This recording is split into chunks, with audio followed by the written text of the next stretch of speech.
6 ఏళ్ళు నువ్వు నెక్కరేసుకోలే, డైపర్లు వేసుకున్నావు, ఊరి భాషలో చెప్పాలంటే బుడ్డ కోసి పెట్టుకున్నప్పుడు ఆయనే శాసనసభ్యుడు చంద్రబాబు గారు. నాన్ రెసిడెంట్ ఎట్లయితే నాన్ రెసిడెంట్ ఓటు హక్కు లేకపోతుంటే ఓటు వేయలేడు. రోజా అదే మాట్లాడుతున్నారు, మీరు అదే మాట్లాడుతున్నారు.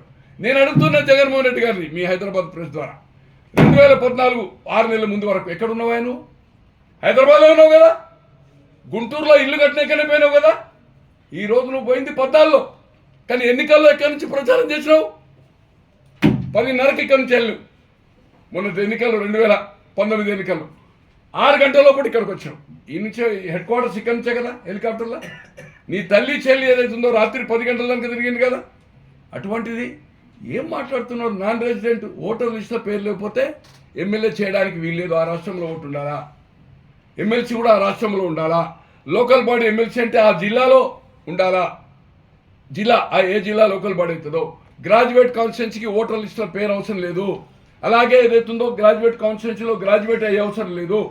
లోకసభకు దేశంలో ఎక్కడైనా చేయొచ్చు, రాజ్యసభకు గతంలో ఆ రాష్ట్రంలో ఓటు హక్కు ఉండాలా, కానీ ఇప్పుడు తీసేశారు.